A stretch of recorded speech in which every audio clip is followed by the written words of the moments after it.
So let's get going and dive deep into the understanding of Saturn. What we are going to focus in this video is whether you need to fear Saturn. Why are people constantly feared about Saturn? Why do people wear a blue sapphire randomly? It is such a bad decision to wear a yellow sapphire or a blue sapphire without giving it a proper thought. We are going to understand Sadesati as a concept.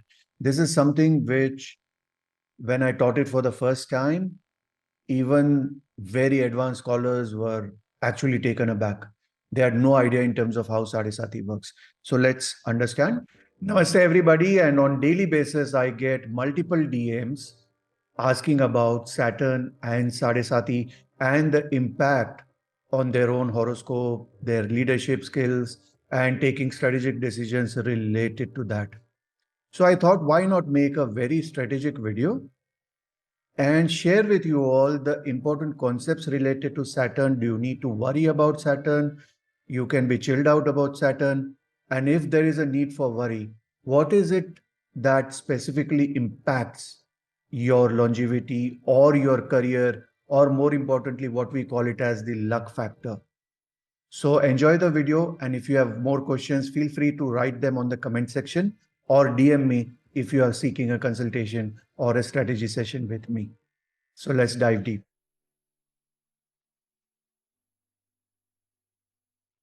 So let's get going and dive deep into the understanding of Saturn. What we are going to focus in this video is whether you need to fear Saturn. Why are people constantly feared about Saturn? Why do people wear a blue sapphire randomly? It is such a bad decision to wear a yellow sapphire or a blue sapphire without giving it a proper thought. We are going to understand Sadesati as a concept. This is something which, when I taught it for the first time, even very advanced scholars were actually taken aback. They had no idea in terms of how Sadesati works.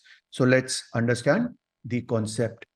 Now, when we talk about Saturn as a planet, we need to understand that, hey, listen, every planet has a portfolio. Let us understand in a cosmic cycle, there is Surya, which is the king, and he is going to allocate, a portfolio. He is going to give a job description, a JD, to each planet. Now, Saturn has a JD related to understanding or being planet of karma. That's why he is a karaka for the 10th house as well. He is your labor. But at the same time, he is also something, which is your sorrow, the mistakes that you do and the mistakes for which you have to pay, right? Now, generally, Saturn is also called as Shani. When we talk about Vedic astrology, when we talk about Sanskrit naming, he is called as Shani, and he is nothing but a strict teacher who governs discipline. See, there are two planets which actually discipline you, right? One is the Mars and other is Saturn. Mars has its own way of disciplining, by giving you strong instructions and probably waking you up on time. Shani is somebody who is going to look at you from the distance. And when the time comes, he is going to hit you hard. So he's somebody who is more like a secret webcam who is looking from a big boss house. So you have to be very careful about it. When you talk about Saturn's transit, he is the slowest moving planet, and takes approximately 2.5 years in each sign. Now that's very slow. Compare that with Moon or Chandra, who is going to, transit a sign almost every other day. Compared to a Saturn who takes 2.5 years to grow from one sign to another, which basically means that Saturn's transit is very, very important. And you need to take your strategic decisions and make your business plans, growth plans, personal as well as professional goals, keeping Saturn into consideration. Where is it moving with respect to your birth chart? Where is it moving to specific to your moon sign? Where is it moving specific to your Jupiter? Because these all are very important while planning. Yeah, and this has to be made in your individual chart, not those generic Western concepts, which will tell you a very generic feel. It doesn't work, frankly. Now, there are two signs which it rules. which is Capricorn and Aquarius. Now, if you know the generic horoscope, or if we say a horoscope, this is Capricorn, which is the natural 10th house, and this is Aquarius, which is the natural 11th house. 10th house is said to be as the house of work, and 11th house is monetization of work. So Saturn has a very key role in developing the skill set. A skill set is something which helps you get work, right? And that skill set, when it is harnessed with a thought process or giving a Rahu twist to it, where you sort of dive deep into your work, is when you are able to monetize your work. So it is a very important and interesting concept that, hey, listen, Saturn is ruling a very, very important house, which is your 10th and 11th house. And 11th house is your natural Badaka also. So if you're not able to work hard, if you're not able to implement an action to your work, then technically that's a big problem and you can't grow. You can't monetize your work. You are going to struggle in your work. Huh? Now, the effects can bring hardships or lessons for personal growth. Now, hardships is something, which is very relatable, or something, where you can always debate. Some people love the hardship, right? When the going gets tough, the tough gets going. That's a very Saturnine concept. Hard work beats talent any day, something that Ivan Lendl said, right? So hard work beating talent any day is again a very Saturnine thought. That, hey, you can be more talented than me, but I'll work those extra hours to ensure that I'm able to match your talent. That is why Saturn is a Karaka for the 10th house. It's the labor which you put in. And last but not the least, the aspect part of it. Shani has a special drishti. Understanding Saturn, let's say Saturn is in Lagna, it has got a special aspect to the 3rd house, which we say Kama Bhava. Kama is your desire. And the 10th house of work, karma. So Saturn has a special drishti on the 3rd house and the 10th house. No other planet has it. It has got a 100% aspect on your desires. At the same time, those desires fructifying to your work. So from a layman's perspective, Saturn and its aspect on the 3rd and the 10th house has to be studied very, very carefully, especially in Rashi, Navamsha and Dashamsha. The 3 important works, the 3 important charts, which can actually help you in terms of understanding your work and planning your work. Now, let us understand a little bit about the myth related to Saturn. The myth is it's a malefic planet. Now, it is very important for us to understand that, when we say a planet is malefic, it technically means that, hey, it is asking us for accountability.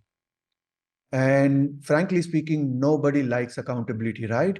We all want to work in our own shell. We all want to do our good and bad karmas. And we don't want anybody to judge us.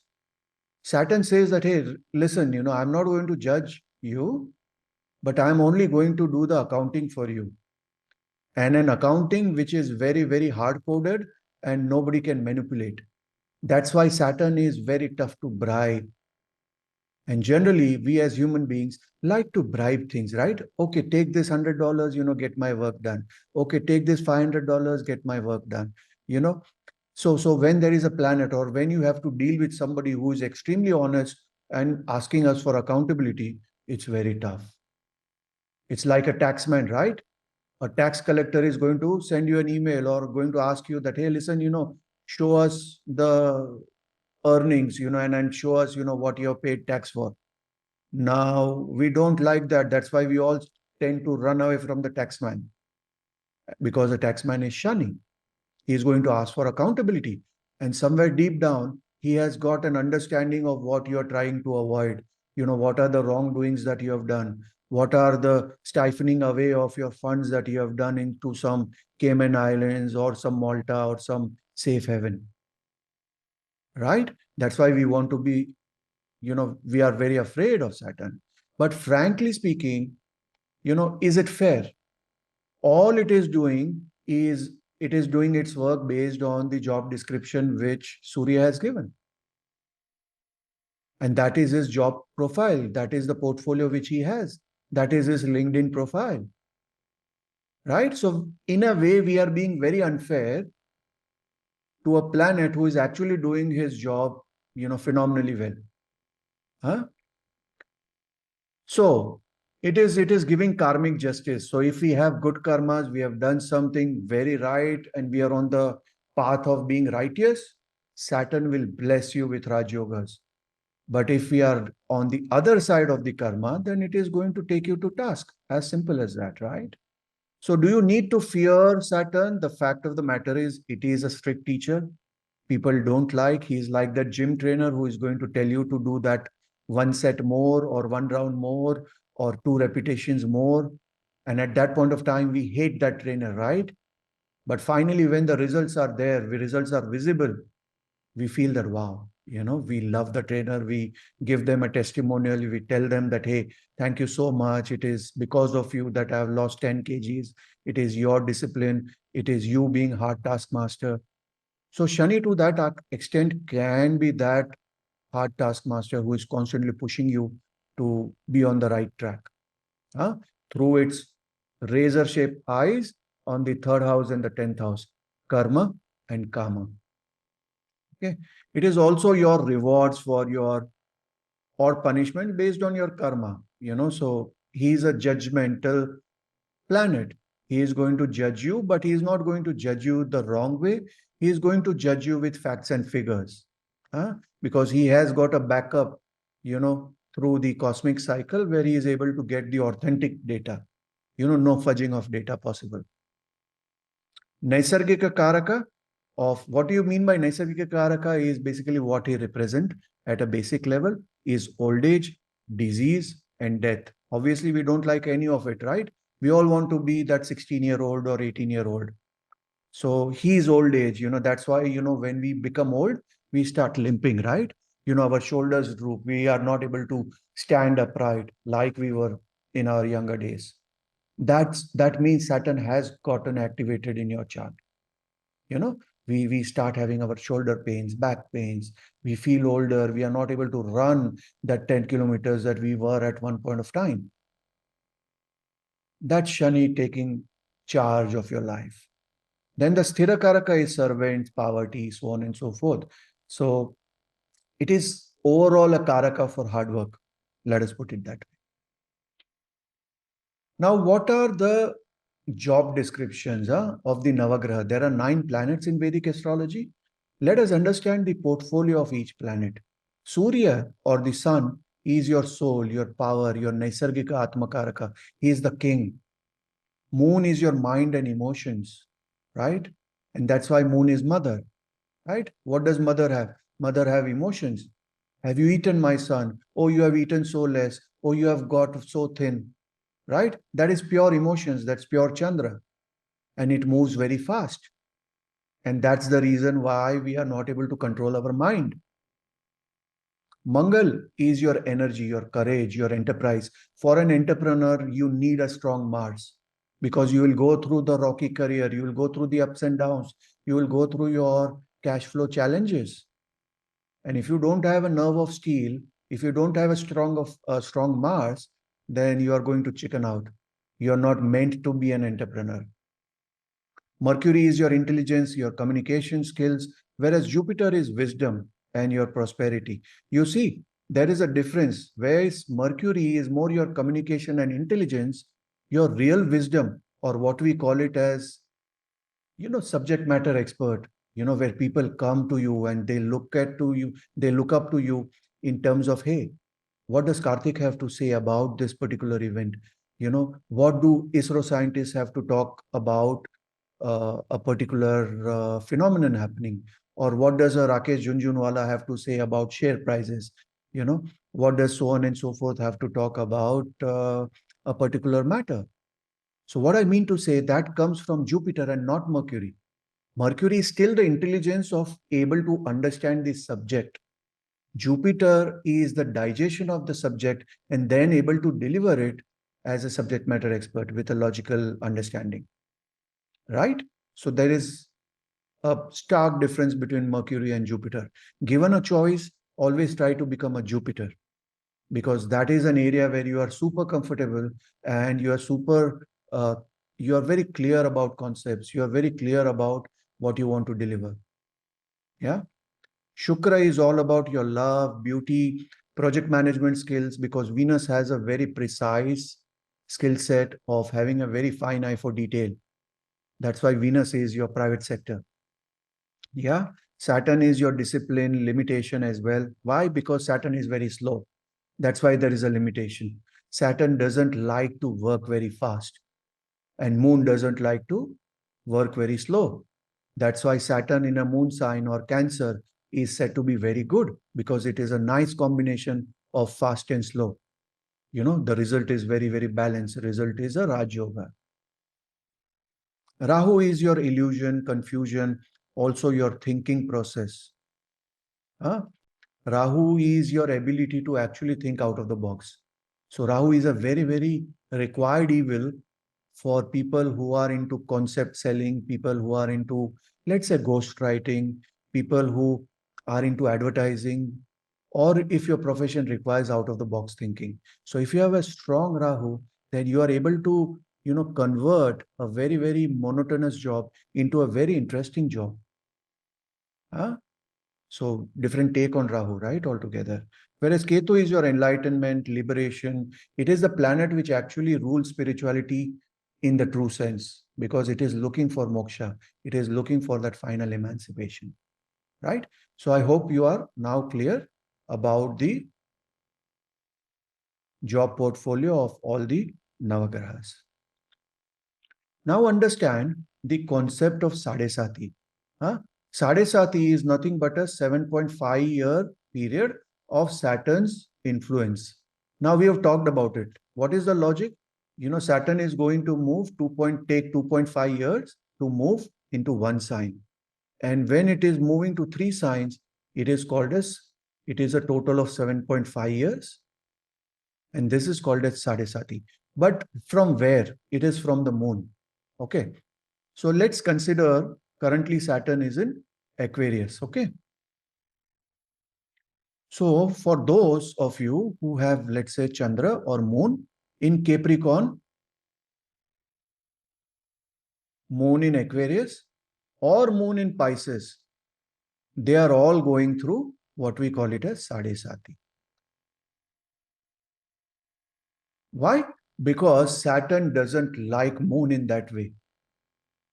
And what is the primary difference? Saturn is old age, whereas Moon is your longevity. So Saturn says that, hey, I want to give you disease. Chandra says, no, I want to give good health. I want to give him milk. It is motherhood. It is good food, good nutrition, good diet. So Saturn says, fair enough. When I come in the 12th from you, behind you, where you can't see me, I'll start impacting your mind. When I'm with you, I'm going to impact your body. And even when I'm second from you, I'm going to impact your finances. So this whole concept is called as Sadesati. But the important thing to understand is it always bad? Imagine somebody, who is not able to move the page, somebody who is stuck with their life. So what is Shani? Shani is Vayu Tattva. Shani is wind. It is going to blow you apart. And at times, displacement due to circumstances in life, or, actions that we have to take because of circumstances in life, decisions that we have to make because, we had no choice but to make, end up being great decisions or end up being great life saviors for us. There are so many times where people are not able to turn the page in matters of relationship or not able to move on. And sometimes a disaster happens, they lose their job, everything goes away, and they have to relocate to a new country. And there they meet their soulmate. So what has that Sadesati done? Has it been bad, or actually that displacement has been good? It did cause a great heartbreak. It did cause a huge storm in their life, but that storm actually brought them and gave them a new lease of life. You look at Indira Gandhi, you look at Jawaharlal Nehru, you look at Narendra Modi, you look at many other figures who have actually become prime minister, president in their Sadesati. Now, the catch is, where do you see the Sadesati from? It is actually never seen from the Rashi, because Rashi is very cosmetic. That, oh, I was walking on the road and I'm not able to find my cat. Oh, my purse fell down and there was my driving license.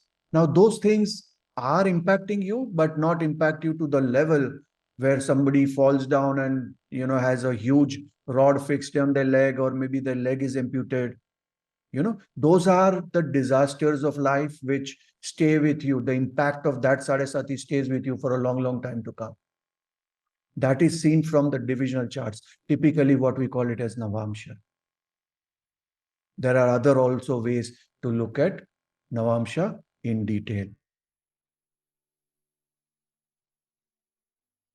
Would you be interested in learning the impact of Sadesati in the divisional charts? Would you be interested in learning few example charts so you can understand that in your own horoscope? Let me know in the DM and I'll make an effort to do that as well. Thank you so much for your time. I'll see you soon. Namaste.